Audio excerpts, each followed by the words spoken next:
Okay, so in this video, I'm gonna go over just the material techniques that you can do with the materials that you have. Mostly just the markers and pens. You're gonna need a small amount of water, so I just put some in an older yogurt container. You'll get your paintbrush out and some paper towels and that half sheet of watercolor paper to start. So I'm gonna use a Sharpie to mark out a horizontal line and 2 vertical lines, just to divide the space into like 6 areas, because I'm gonna highlight 6 different techniques.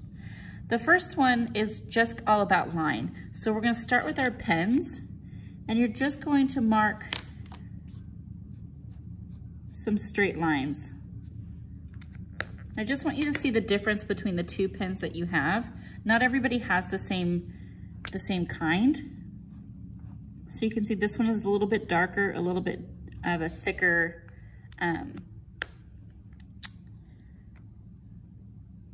millimeter amount. So if I look at them on the side, I can see that this is a 0.1 millimeter and this is a 0.2. So when I look at how thick or thin the lines are, I can see that there's a subtle difference. So I might want to use these for like really nice detail. Then I'm gonna go into these 3 pens that I have here. This one is a dual tip, so it has a thin side and it also has a thicker side. So we're just filling in this space with lines, just to see the difference. I can even use the side of this marker to get really thick lines. And do that for all of your materials.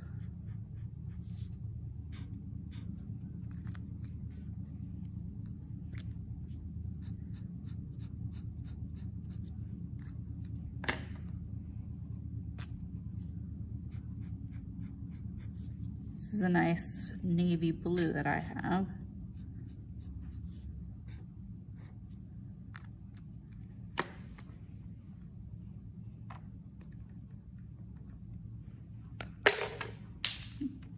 And then these little short markers have an even wider thickness to it.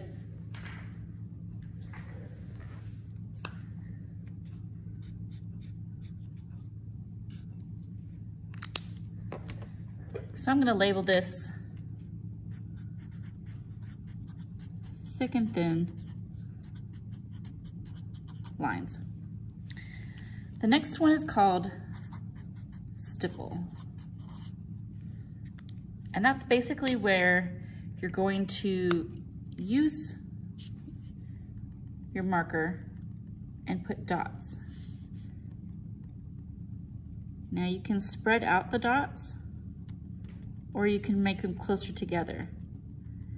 If you make them closer together, you'll notice that the more concentration of dots, the darker the color looks.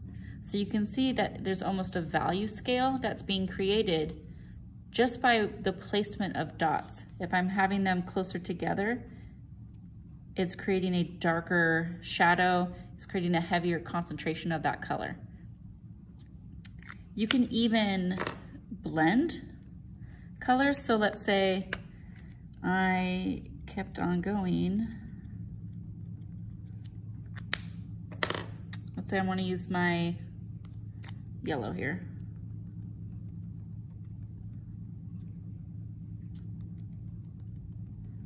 Once I start overlapping and putting blue or yellow next to this blue, I'm starting to get green.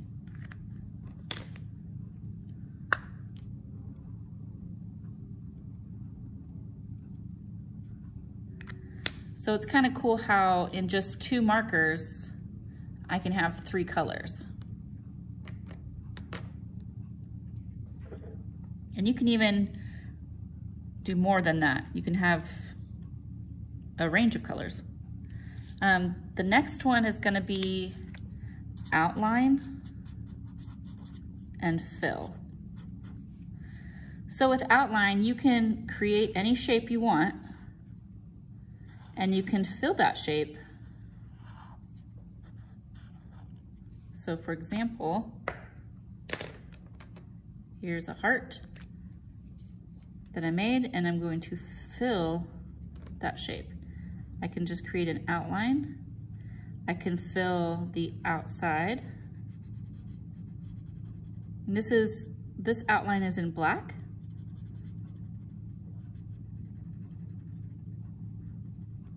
But you can also have the outline in another color.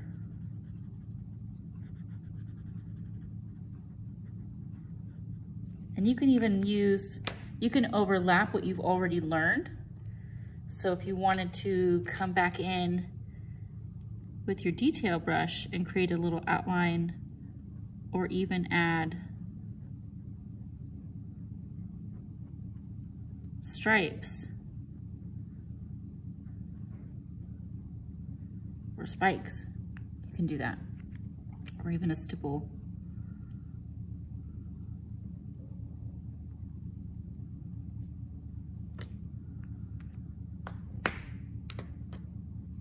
The next one is going to be blending.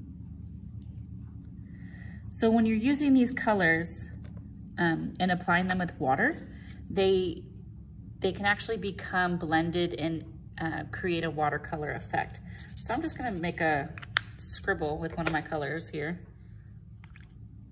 I'm going to get my water. I'm going to just see how that blends together and really bleeds into a watercolor effect. So I can do this with all of my colors just to see what bleeds well and what doesn't. And I can even combine them, see, to make that green again. And so my colors here, I have that, I started with blue, yellow, purple,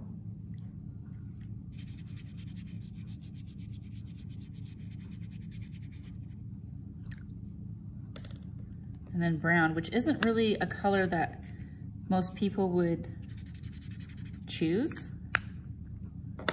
But when you add water to it, it really becomes like a rusty orange. It looks really well layered with the purple. It kind of creates like a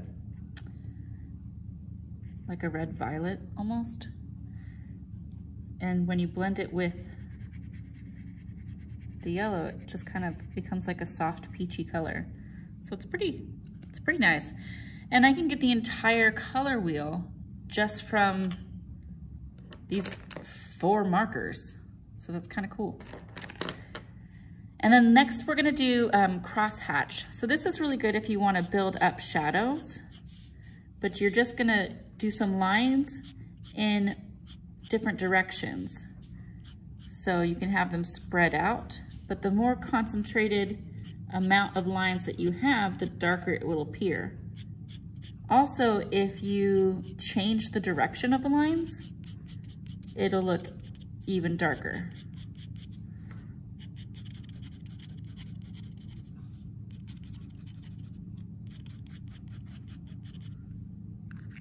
So you can see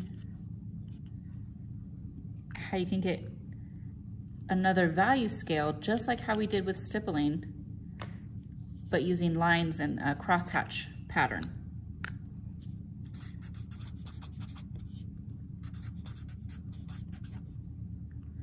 Then this one here, our last one, is a wet on wet technique.